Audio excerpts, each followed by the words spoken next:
Welcome my dear friends. రానున్న కాలం 3 రోజుల కాలంలో మీరు ఎగ్జామ్ రాయడానికి సిద్ధంగా ఉన్నారు మిత్రమా. టీజీ సెట్ ఉస్మానియా విశ్వవిద్యాలయం నుంచి 2024కు సంబంధించినటువంటి రాష్ట్ర స్థాయి అర్హత పరీక్షకు సంబంధించి పరీక్ష రాయబోతున్న అభ్యర్థులందరికీ మరి ఆల్ ద బెస్ట్ చెప్తూ, ముఖ్యంగా most important bits for computer ICT information communication టెక్నాలజీకి సంబంధించినటువంటి మోస్ట్ ఎక్స్పెక్టెడ్ బిట్స్ యొక్క రెండో పార్ట్ను మనం ఈరోజు చూడబోతున్నాం. అయితే అభ్యర్థులకి ముఖ్య గమనిక ఏంటంటే, మీరు రాసేటువంటి పరీక్షకు సంబంధించి కేవలం టీచింగ్ అప్టిట్యూడ్ అంటే దట్ మీన్స్ టీచింగ్ అప్టిట్యూడ్ అంటే కేవలం ఏమనుకుంటున్నారంటే దాన్ని మనం ఎలా ఇది చేసుకోవచ్చు అంటే జస్ట్ మనం టీచింగ్ అప్టిట్యూడ్ అంటే కేవలం టీచింగ్ అండ్ రీసెర్చ్ అప్టిట్యూడ్ చదివితే సరిపోతుంది అనే భావన అభ్యర్థులు ఉంది. కానీ అది కాదు. టీచింగ్ అప్టిట్యూడ్కి సంబంధించి మొత్తం మనకి 10 చాప్టర్స్ ఉంటాయి. ఈ 10 చాప్టర్స్కి సంబంధించి మనం చూడాల్సి ఉంటుంది. Teaching aptitude, research aptitude, comprehension, communication, mathematical reasoning and aptitude, logical reasoning, data interpretation, ICT information and communication technology, people development and environment, higher education system, ఇలా ప్రతి యూనిట్కి వెళ్ళి 5 మార్కులే, ఐదు క్వశ్చన్లే వస్తాయి. 5 క్వశ్చన్లకి ఒక్కొక్క క్వశ్చన్కి 2 మార్కులు ఉంటాయి. నెగిటివ్ మార్కింగ్ లేదని మనకు తెలుసు. కానీ మీరు కేవలం టీచింగ్ అండ్ రీసెర్చ్ అప్టిట్యూడ్ దృష్టి పెడితే కేవలం మీరు ఎన్ని మార్కులు సంపాదించగలుగుతారు? 20 మార్కులే సంపాదించగలుగుతారు. నాతో పనిచేసినటువంటి నా కొలీగ్ నాతో ఏమని చెప్తుందంటే, సార్ నేను పేపర్ 1లో పోయింది సార్, లేకపోతే నేను ఎప్పుడో సెట్ క్వాలిఫైడ్ అని, ఇలా నేను రెగ్యులర్ డిగ్రీ కాలేజ్ లెక్చర్ అయ్యేదాన్ని అని చెప్తున్నారు. అరే, ఇట్లా చెప్తున్నప్పుడు నాకు ఒక ఆలోచన ఏమొచ్చిందంటే, నా మిత్రులు అందరూ చాలా మంది నాతో సమానంగా పనిచేసే అధ్యాపకులు అయితేనేమి, అదేవిధంగా ఇతర డిపార్ట్మెంట్లో పనిచేసే అధ్యాపకులు అయితేనేమి, దాంతో పాటుగా ఇప్పుడు పీజీ చేస్తున్నటువంటి ఉత్సాహంతో ఉరకలేసేటువంటి నవయువకులకు సైతం ఒక మంచి గైడెన్స్ చేయాలనే సదుద్దేశంతో మనం పేపర్ 1కు సంబంధించినటువంటి ముఖ్యంగా ఈ 10 యూనిట్లకు సంబంధించినటువంటి అత్యంత ముఖ్యమైనటువంటి అంశాలను ఇక్కడ మనం చెప్పడానికి ఒక ఇది సుముఖత వ్యక్తం చేస్తూ మనం ఈరోజు ఈ వీడియో మనం చేసుకోవడం జరుగుతుంది. ఇందులో ఈ 10 యూనిట్లకు సంబంధించి నిన్నటి వరకు మనం చెప్పుకున్నటువంటి వాటిలో టీచింగ్ అండ్ రీసెర్చ్ అప్టిట్యూడ్కి సంబంధించి చెప్పుకున్నాం. ఆ తర్వాత మనకు కమ్యూనికేషన్ సంబంధించిన 2 వీడియోలు చేశాము. దాని తర్వాత మనం ఏది హైయర్ ఎడ్యుకేషన్ సిస్టమ్కు సంబంధించిన ఒక వీడియో చేశాము. ఈ ఇన్ఫర్మేషన్ అండ్ కమ్యూనికేషన్ టెక్నాలజీ సంబంధించిన ఒక వీడియో చేయడం జరిగింది. ఇది 2వ వీడియో. సో దీనికి సంబంధించి మనం ఈరోజు మళ్ళీ ఒక 20 క్వశ్చన్లు అంటే 21 నుంచి 40 క్వశ్చన్స్ వరకు కొన్ని మోస్ట్ ఎక్స్పెక్టెడ్ బిట్స్ మీకు ఉపయోగపడతాయనే సదుద్దేశంతో ఈ వీడియో చేయడం జరుగుతుంది మిత్రమా. ఇందులో మీరు చూసినట్లయితే 21 క్వశ్చన్ మీరు చూడండి. Which of the following is the smallest unit of data in computer? మన కంప్యూటర్లో డాటా అనేటువంటిది ఉంటుంది, మనకు తెలుసు, దత్తాంశం లేదా స్టోరేజ్, నిల్వ, మెమరీ రూపంలో. ఇందులో బైట, బిట్ట, నిబుల, వర్డ అంటే గుర్తుపెట్టుకోండి, బిట్ అనేటువంటిది smallest unit in computer memory. కంప్యూటర్లో డాటాకు సంబంధించి బిట్ 8 బిట్స్ కలిస్తే ఎన్ని బిట్స్ అండి? 8 బిట్స్ కలిస్తే 1 బైట్. బైట్ చిన్నది కాదు, బైట్ కంటే బిట్ చిన్నది. 8 బిట్స్ కలిసి ఒక బైట్. 1024 బైట్స్ కలిస్తే, ఇది మళ్ళీ ఎందుకు చెప్తున్నా అంటే ఇది చాలాసార్లు అడిగిన ప్రశ్న, 1 KB. 1024 KB is equals 1 MB అంటే 1 megabyte. 1024 megabytes is equal 1 Gigabyte, 1 GB. 1024 GB is equals 1 TB, 1 terabyte. ఇప్పుడు ఇందులో అన్నిటికంటే చిన్నది ఏది అంటే అర్థం ఏంటిది? బిట్. ఓకేనా? బిట్ అన్నిటికంటే చిన్నది. 8 బిట్స్ కలిపితే బైట్. అర్థమవుతుందా? అంటే ఇక్కడ మళ్ళీ ఒక క్రోనలాజికల్ ఆర్డర్లో రాస్తే, నెక్స్ట్ కలర్లో రాస్తే చూడండి, ఇంకో బిట్, బైట్, తర్వాత కేబీ, తర్వాత ఎంబీ, తర్వాత జీబీ, తర్వాత టీబీ. ఈ ఆర్డర్లో, క్రోనాలజికల్ ఆర్డర్లో మీరు చూసినప్పుడు ఈ కింది నుంచి పైకి వెళ్ళిన కొద్దీ లీస్ట్ అనమాట, పైనుంచి కిందికి వచ్చేటప్పుడు హైయెస్ట్ అనమాట. అంటే టీబీ అనేది హైయెస్ట్, బిట్ అనేది స్మాలెస్ట్.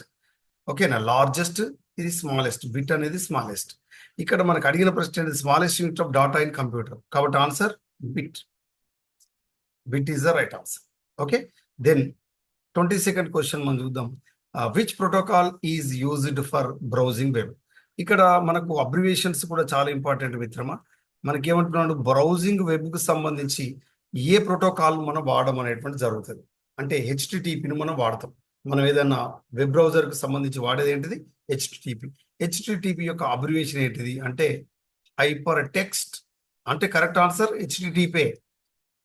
ఓకేనా? బ్రౌజింగ్ ద వెబ్ ప్రోటోకాల్కి సంబంధించి మనం బ్రౌజింగ్ వెబ్ వాడడానికి హెచ్టిటిపిని వాడతాం. దీని యొక్క పూర్తి పేరు ఏంటిదంటే హైపర్ టెక్స్ట్ ట్రాన్స్ఫర్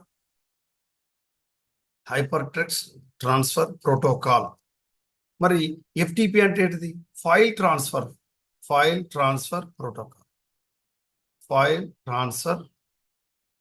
ప్రోటోకాల్. మరి అట్లనే ఇక్కడ మనకు ఈ ఎస్ఎంటిపి అంటే ఏంటిది? ఎస్ఎంటిపి అంటే ఏంటిదంటే ఇక్కడ సింపుల్ ఎస్ఎంటిపి అంటే ఏంటిది? Simple mail. ఇవి కూడా అబ్రివేషన్స్ అడుగుతారు. Mail transfer protocol. ఎస్ఎంటిపి యొక్క అబ్రివేషన్ ఏంటిది? Simple mail transfer protocol. మరి ఎస్ఎన్ఎంపి యొక్క ప్రోటోకాల్ ఏంటిది? ఎస్ఎంఎంపి అంటే ఇక్కడ సింపుల్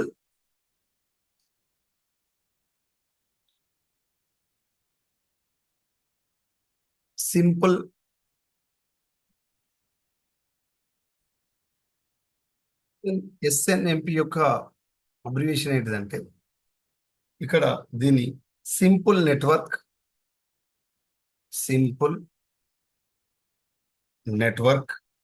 మేనేజ్మెంట్ ప్రోటోకాల్. ఇవి అబ్రివేషన్స్ అడగడానికి అవకాశం ఉంది. ఇప్పుడు హెచ్టిటిపి స్టాండ్స్ ఫర్ అంటే hyper text transfer protocol. FTP అంటే ఫైల్ ట్రాన్స్ఫర్ ప్రోటోకాల్. ఎస్ఎంటిపి అంటే simple mail transfer protocol. SNMP అంటే సింపుల్ నెట్వర్క్ మేనేజ్మెంట్ ప్రోటోకాల్. అయితే దీంతో పాటు మనకు దీంతో పాటుగా దీనికి రిలేటెడ్ ఉన్నది ఇంకోటి కూడా రాస్తా. ఎస్ఎన్టిపి కూడా ఉంటుంది. అంటే దీన్ని మనం ఏమని చెప్పుకుంటాం అంటే సింపుల్ నెట్వర్క్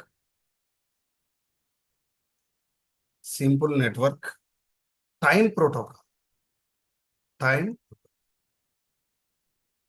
ఇక్కడ ఎస్ఎన్ఎంపి అంటేనేమో సింపుల్ నెట్వర్క్ మేనేజ్మెంట్ ప్రోటోకాల్. ఎస్ఎన్టిపి అంటేనేమో సింపుల్ నెట్వర్క్ టైం ప్రోటోకాల్. ఇదేమో మేనేజ్మెంట్ ప్రోటోకాల్. ఎంపీ అంటేనేమో మేనేజ్మెంట్ ప్రోటోకాల్. టిపి అంటే టైం ప్రోటోకాల్. ఇక ఎస్ఎంటిపి అంటే simple mail transfer protocol. FTP అంటే ఫైల్ ట్రాన్స్ఫర్ ప్రోటోకాల్. హెచ్టిటిపి అంటే hyper text transfer protocol.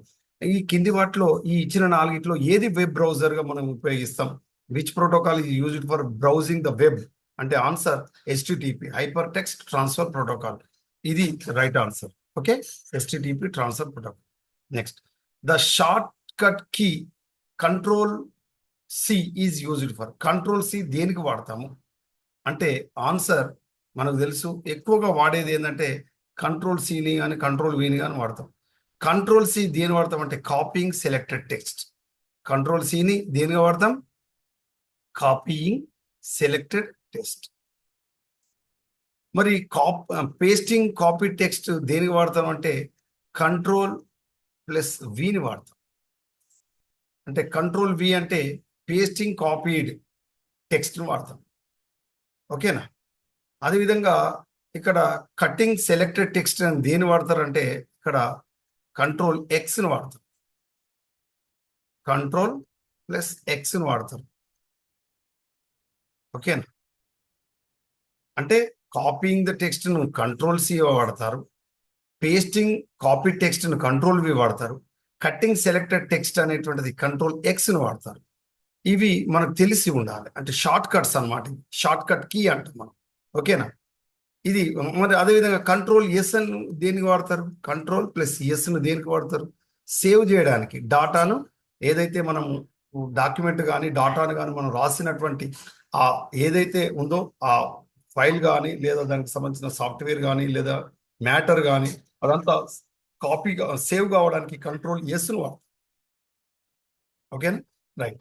Next, మరి దీనికి అడిగిన సమాధానం ఏంటిదంటే option A is the right answer. Copying selected text control C అంటే. Next, what is the purpose of a router in network? ఈ router అనేది network లో ఎందుకు వాడతారు? మనకు జనరల్ గా ఈ మధ్య కాలం అందరం రిలయన్సో లేకపోతే ఎయిర్టెల్ లేకపోతే బిఎస్ఎన్ఎల్ రూటర్ అనే పదం బాగా వింటున్నాం. ఓకేనా? మనకు ఎక్కువగా మనకు ఈ ఇన్ఫర్మేషన్ కమ్యూనికేషన్ టెక్నాలజీలో జియో ఒక సంచలనం సృష్టించింది. ఎక్కువ మొత్తంలో జియో వచ్చిన తర్వాత మొబైల్స్, అదేవిధంగా ఇంట్లో వాడుకునేటువంటి నెట్వర్క్ ఎక్కువగా రూటర్స్ అనేటువంటి పదాలు బాగా వచ్చినాయి. ఈ రూటర్ అంటే ఏంటిది అంటే టు రూట్, ఆన్సర్ ఏంటిది? To route data between different networks. అంటే మన కాలేజీలో కానీ ఇన్స్టిట్యూషన్లో కానీ లేదా సంస్థలో కానీ వివిధ ఏది ఏది నెట్వర్క్కి సంబంధించినటువంటి ఆ రూట్స్ను ఏది డాటా అనేటువంటిది డిఫరెంట్ నెట్వర్క్లో మనకు పంపడంలో ఈ రూటర్ అనేటువంటిది పనిచేస్తుంది. To route data between different networks. 24. C option is the right answer. Next, which one of the following is not a programming language? ఇది ఆల్రెడీ మనం మొదటి వీడియోలో కూడా వచ్చింది. ఇది చాలాసార్లు అడిగిన ప్రశ్న. Programming language కాంటిది.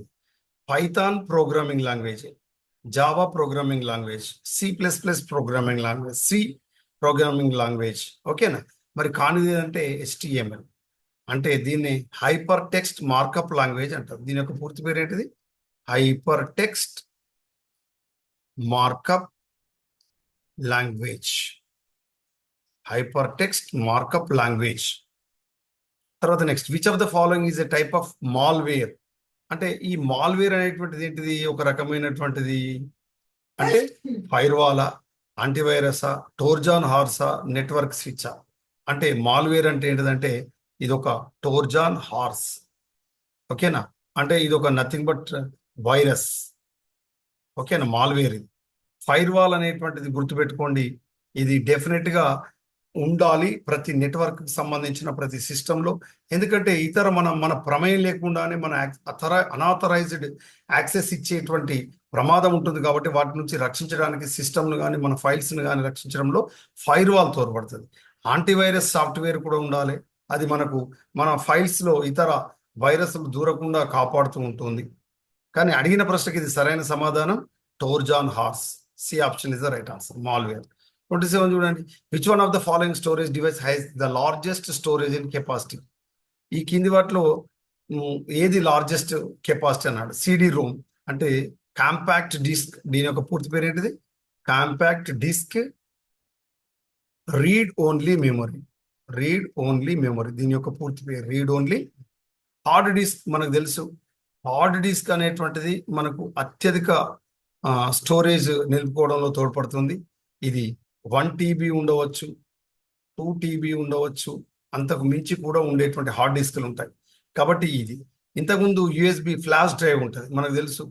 USB యొక్క అబ్రివేషన్ కూడా మనకు తెలాలి. USB అంటే అబ్రివేషన్ తెలాలి మనకు. USB అంటే ఏంటిదంటే universal serial bus. Serial bus. USB యొక్క అబ్రివేషన్ ఏంటిది? Universal serial bus. USB flash drive మనం ఏది ఎక్స్టర్నల్గా మనం ఏం చేస్తాం, అది ఇన్సర్ట్ చేసి మళ్ళీ మనం డాటా దానిలోకి పంపించి లేదా కాపీ చేసి మనం తీసుకుంటాం అనమాట. ఫ్లాపీ డిస్క్ ఇది పూర్వకాలంలో ముందు అంటే 19th to 20th సెంచరీలో floppy disk ఎక్కువగా ప్రాముఖ్యం ఉండేది. అది చాలా తక్కువ స్టోరేజ్ ఉండేటువంటిది. So the right answer of this question is hard disk. Next, the term DNS transfer. DNS యొక్క అబ్రివేషన్ ఏంటిది? The acronym of DNS. DNS అంటే అర్థం ఏంటిదంటే domain name system. Domain name service కాదు, డిజిటల్ నెట్వర్క్ సర్వీస్ కాదు, data network system కాదు. అభ్యర్థులు ఖచ్చితంగా ఇందులో తప్పులు చేసే అవకాశం ఉంటుంది. ఏదో లక్కీగా తగులుతుంది లేకపోతే లేదు. కానీ మనకు పూర్తిగా అబ్రివేషన్ తెలిసిపోతే పర్ఫెక్ట్ ఆన్సర్ పెడతాం. ఏంటిదండి? Domain name system. Domain name system. DNS అంటే ఏంటిది? Domain name system, DNS. Next, which of the following is not an operating system? Operating system కానిది ఏది అని అడిగాడు. ఆపరేటింగ్ సిస్టమ్ కానిది ఏది అన్నాడు. System software. ఆపరేటింగ్ సిస్టమ్ అనేటువంటిది ఏంటిది? ఒక ఇది సిస్టమ్ సాఫ్ట్వేర్. ఈ సిస్టమ్ సాఫ్ట్వేర్ అనేటువంటి ఆపరేటింగ్ సిస్టమ్ ఈ కింది వాటిలో ఏది కాదు అన్నాడు. ఏది కానిది అన్నాడు. విండోస్ సాఫ్ట్వేరే, ఒరాకిల్ సాఫ్ట్వేరే, మ్యాక్ OS సాఫ్ట్వేరే అని మనం అనుకున్నప్పుడు లైనక్స్ సాఫ్ట్వేరే. మరి ఇక్కడ నాట్ ఆపరేటింగ్ సిస్టమ్ అన్నాడు. ఇప్పుడు ఆన్సర్ ఏమవుతుందంటే ఒరాకిల్. ఏమవుతుంది answer? Oracle. Oracle is the answer. Next, which one of the following is a cloud service? Cloud storage service మనకు తెలుసు. ఈ క్లౌడ్ స్టోరేజ్ సర్వీస్ అనేటువంటిది కింది వాటిలో ఏది అంటే drop box is a cloud storage service. Dropbox, cloud storage service. Next 31, in Excel, which function is used to calculate the average of a range of a cells? అంటే ఏ వేటికి సంబంధించి తీసుకుంటాం? సమ్మ, ఏవిజా, మీనా, యావరేజా? అంటే ఆన్సర్ యావరేజ్. ఏంటిది? Average. Next SSD stands for computing. SSD అంటే ఏంటిది కంప్యూటింగ్ లో? అంటే ఎస్ఎస్డి అంటే అర్థం solid state device. Answer A, solid state device. Drive, device కాదు, సాలిడ్ స్టేట్ డ్రైవ్, డివైస్ కాదు, solid state drive is the right answer. SSD, solid state drive. Next, which of the following is a video file format? MP3, PDF, JPEజా, MP4? ఇక్కడ అభ్యర్థులు గమనించాలి, MP3 అనేటువంటిది ఆడియోకు సంబంధించింది, వీడియోకు సంబంధించి కాదు. మరి MP3 యొక్క అబ్రివేషన్ ఏంటిది అని మనం తెలుసుకున్నప్పుడు దీన్ని మనం ఏమంటామంటే MPEG. దీని యొక్క పూర్తి పేరు చూడండి, MPEG, ఆడియో లేయర్ 3. దీన్ని ఏమని పిలుస్తారు? ఆడియో లేయర్ 3గా మనం పిలుస్తాం. దీన్ని MP3ని ఏమని పిలుస్తాం? MPEG, audio layer 3. మరి MPEG అంటే అర్థం ఏంటిది? MPEG అంటే అర్థం ఏంటిదంటే moving picture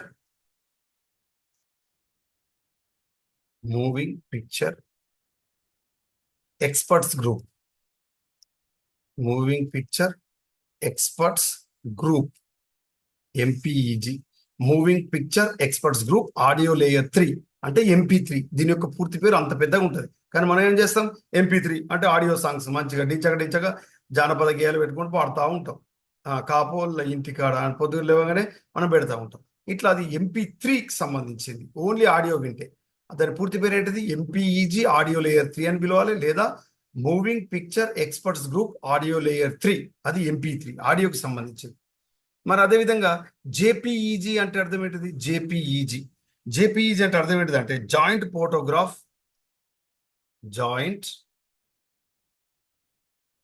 photograph experts group, joint photograph experts group, ఇది JPEG. మరి MP4 అంటే ఏంటిది? సేమ్, MPEG 4 AVC, దీని యొక్క పూర్తి పేరు. లేదా దీన్ని ఏమని పిలవాలి?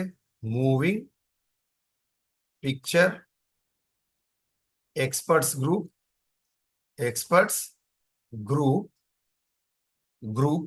అని చెప్పి ఏం చదవాలి? 4 AVC అంటే అడ్వాన్స్డ్ వీడియో కోడింగ్, ఇది దీని యొక్క పూర్తి పేరు. MP4 అంటే MPEG 4 AVC, లేదా దీన్ని ఏమని పిలవాలి? Moving picture experts group 4 advanced video coding. ఇది దీని యొక్క పూర్తి పేరు, అబ్రివేషన్ అని చెప్పవచ్చు. మరి అదే విధంగా మనకు PDF యొక్క అబ్రివేషన్ ఏంటిది? PDF యొక్క అబ్రివేషన్ ఏంటిదంటే పోర్టేబుల్. PDF యొక్క అబ్రివేషన్ ఏంటిది? Portable documents format. Portable document format PDF. అంటే ఇక్కడ మనం 4 అబ్రివేషన్ తెలుసుకున్నాం. MP3 అంటే MPEG, ఆడియో లేయర్ 3, లేదా moving picture experts group, audio layer 3 అని పిలవాలి. PDF అంటే పోర్టేబుల్ డాక్యుమెంట్ ఫార్మాట్. అదేవిధంగా JPEG అంటే జాయింట్ ఫోటోగ్రాఫ్ ఎక్స్పర్ట్స్ గ్రూప్. అదేవిధంగా MP3 అంటే MPEG 4 AVC, లేదా moving picture experts group 4 advanced video coding. ఇది దీని యొక్క. మరి ఇచ్చిన ప్రశ్నకు సరైన సమాధానం ఏంటి అంటే, ఇచ్చిన ప్రశ్నకు సరైన సమాధానం ఇక్కడ వీడియో ఫైల్ ఫార్మాట్ అన్నాడు, కాబట్టి MP4 is the right answer. Next, which of the following is A widely used search engine? ఈ కింది వాటిలో సెర్చ్ ఇంజన్ ఏదని అంటారు? యాహూవా, గూగులా, బింగా, ఆల్ ఆఫ్ ద అబోవ్? చాలా చాలా ఇంపార్టెంట్, అభ్యర్థులు గమనించాలి. ఒకేదాన్ని చూడగానే యాహూ నాకు సెర్చ్ ఇంజన్ అని తెలుసు అని ఒకేదాన్ని ఆన్సర్ పెట్టకూడదు. లేదా కొద్దిమంది నాకు గూగుల్ కూడా తెలుసు సెర్చ్ ఇంజన్ అని పెడతారు. ఇప్పుడు గూగుల్ క్రోమ్ అనేది వెబ్ బ్రౌజర్, కానీ గూగుల్ అనేది మాత్రం సెర్చ్ ఇంజన్. ఇది గమనించాలి అభ్యర్థులు. సో ఇక్కడ గూగుల్ క్రోమ్ ఇచ్చింది అనుకో, గూగుల్ క్రోమ్ ఏమవుతుంది, అది web browser but not search engine. కానీ ఇక్కడ గూగుల్ సెర్చ్ ఇంజన్ అవుతుంది, యాహూ సెర్చ్ ఇంజన్ అవుతుంది, Bing is also search engine. కాబట్టి answer all the above is the right answer. Yahoo is a search engine, Google also search engine, Bing is also search engine. కాబట్టి answer all the above. Next, which of the following is a popular email service provider? ఎక్కువగా ఉపయోగపడేటువంటి email service provider ఏది అంటే answer Google డ్రైవా, drop బాక్సా, జీమెయిలా, one డ్రైవా? మన అందరికి తెలుసు Gmail. So Gmail is the ఏది popular email service ప్రొవైడర్గా మనం చెప్పుకుంటాం. ఓకేనా? తర్వాత next, which of the following is a measure of the speed of a computer processor? Computer యొక్క ప్రాసెసర్ను యొక్క స్పీడ్ను దేని ద్వారా లెక్కిస్తారు అంటే హెడ్జ్ రూపంలో లెక్కిస్తారు. హెడ్జ్. ఫోటోగ్రాఫ్కు సంబంధించి దాని యొక్క నాణ్యతను దేని ద్వారా, వీడియో పిక్చర్ కానీ కెమెరా యొక్క ఫోటోగ్రఫీ యొక్క అంటే మీన్స్ కెమెరా యొక్క లోపల ఉండేటువంటి దానికి సంబంధించి దేంతో సూచిస్తారంటే పిక్సెల్, మెగా పిక్సెల్, ఎన్ని మెగా పిక్సెల్ అని లెక్కించడం అనేటువంటి జరుగుతుంది. బిట్ అనేది the lowest unit of the system, computer లేదా మెమొరీకి సంబంధించి. బిట్స్ తర్వాత బైట్స్ వస్తాయి. ఓకేనా? 8 బిట్స్ కలిస్తే ఒక బైట్, 1024 బైట్స్ కలిస్తే ఒక కేబీ, ఇట్లా మనకు తెలుసు. సో ఇప్పుడు ఆన్సర్ ఏంటిదంటే which of the following is the measure of speed of a computer processor? Hertz. C answer, right answer, hertz. Next, URLs transfer. URL యొక్క అబ్రివేషన్ ఏంటిది? యూఆర్ఎల్ యొక్క అబ్రివేషన్ ఏంటిదంటే uniform resource locator. Uniform resource locator, URL. Next, in a computer, which component is responsible for executing instructions? RAM, CPU, hard drive, GPU? అంటే answer CPU. అంటే మన సిస్టమ్ను execute చేసేది మొత్తం నడిపించేదంతా కూడా CPU. దీన్నే కంప్యూటర్ యొక్క బ్రెయిన్ అంటారు, సెంట్రల్ ప్రాసెసింగ్ యూనిట్ అంటారు. Central processing unit, CPU. దీంట్లో మళ్ళీ 3 భాగాలు ఉంటాయి. ALU ఉంటుంది, CU ఉంటుంది, MU ఉంటుంది. ALU అంటే ఆర్థమెటిక్ లాజిక్ యూనిట్, CU అంటే కంట్రోల్ యూనిట్, MU అంటే మెమొరీ యూనిట్. ఓకేనా? అదేవిధంగా ర్యామ్ అంటే ర్యాండమ్ యాక్సెస్ మెమరీ, దీన్ని వోలటైల్ మెమరీ అంటారు. ర్యాండమ్ యాక్సెస్ మెమరీ అంటారు, దీన్ని వోలటైల్ అంటారు. వోలటైల్ మెమరీ అని కూడా పిలుస్తారు. హార్డ్ డ్రైవ్ మనకు తెలుసు, మనకు 1 TB 2 TB ఇలాంటి హార్డ్ డ్రైవ్స్ ఉంటాయి. ఇవి మనకు లార్జెస్ట్ స్టోరేజ్ యూనిట్గా మనం చెప్పుకుంటాం. సో అడిగిన ప్రశ్నకు సరైన సమాధానం ఏంటిదంటే మనం ఆన్సర్ ఏం పెట్టుకోవాలంటే CPU is the right answer. CPU. Okay, executing instructions of the component of the computer, CPU.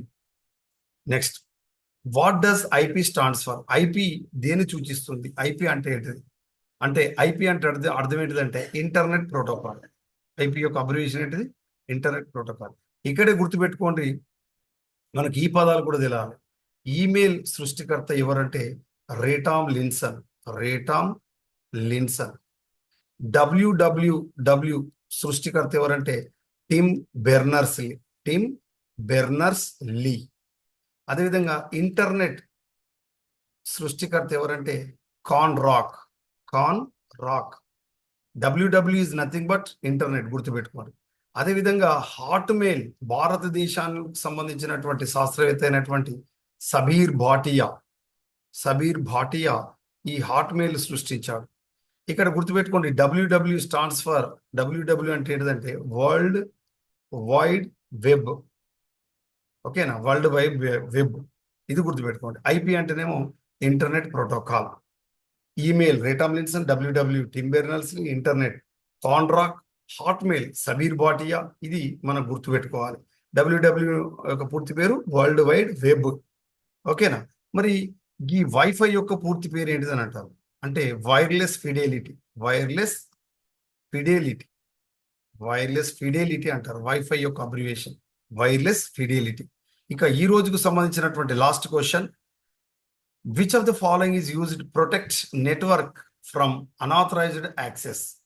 అంటే ఇతర వేరే నుంచి వచ్చేటువంటి మనకు తెలియకుండా వచ్చేటువంటి వాటి నుంచి మనకు ప్రొటెక్ట్ చేసేటువంటి కింది వాటిలో ఏది ఎలాంటి నెట్వర్క్ మనం వాడతాం? రూటరా, ఫైర్ వాలా, మోడెమా, స్విచ్చా అంటే ఆన్సర్ ఏం పెట్టాలి? Fire wall. రూటర్ అంటే మనకు తెలుసు, మనకు డిఫరెంట్ నెట్వర్క్స్ను ఏది మనకు రూట్ చేయడంలో తోడ్పడుతుంది. మోడెమ్ యొక్క అబ్రివేషన్ ఏంటిది? Modulator and డిమాడ్యులేటర్. మోడెమ్ అంటే అర్థం ఏంటిది? మాడ్యులేటర్ అండ్ డిమాడ్యులేటర్ మోడెమ్ యొక్క అబ్రివేషన్. ఇది కూడా కాదు, కానీ ఒక మనకు ఇంటర్నెట్లో లేదా వైఫైకి సంబంధించి లేదా ఉండాల్సినటువంటి ఏంటిదంటే ఇవన్నీ ఉండాలి. మోడెమ్ ఉండాలి, స్విచ్ ఉండాలి, రూటర్ ఉండాలి. అంటే మనకు వైఫై నడవాలి అంటే ఉండాల్సినటువంటి ఏంటిదంటే స్విచ్ ఉండాలి, రూటర్ ఉండాలి, అదేవిధంగా మోడెం కూడా ఉండాలి. మోడెం, రూటర్, స్విచ్ ఇవన్నీ కూడా వైఫై నడవాలంటే ల్యాన్కి కావాల్సింది. లోకల్ ఏరియా నెట్వర్క్ కానీ వైడ్ ఏరియా నెట్వర్క్ కానీ ఇవి ఉండాల్సినటువంటి అంశాలు. సో ఇచ్చిన ప్రశ్నకు సరైన సమాధానం మాత్రం protect of A network from unauthorised access కు ఆన్సర్ ఏంటిదంటే ఫైర్ వాల్. ఓకే, ఇది ఈ రోజుకు సంబంధించినటువంటి మనకు part 2 for information and communication technology. Okay my dear friends, I will stop here. So మరొక వీడియోలో మీకోసం రేపు రాయబోయే మీ టీజీ సెట్ ఎగ్జామ్ కోసం మీకు ఉపయోగపడే మరొక 1 లేదా 2 వీడియోస్ మీకు చేసి పంపిస్తా. I wish you all success. డెఫినెట్గా మీరు గతంలో రాసినటువంటి సెట్ కంటే కూడా ఈ వీడియోస్ కనుక విన్నటువంటి వాళ్ళు ఈసారి రాసే సెట్లో చాలా ఎఫెక్టివ్గా పేపర్ 1లో నేను చెప్పే పేపర్ 1కి సంబంధించిన దాంట్లో అత్యధిక స్కోర్ సాధిస్తారు. నా మీద నమ్మకంతో వినండి, నా మీద నమ్మకంతో చదవండి. అందుకే నాతో చెప్పండి నమ్మకంగా ఏమని, ఈసారి డెఫినెట్గా నేను క్వాలిఫై అవుతానని.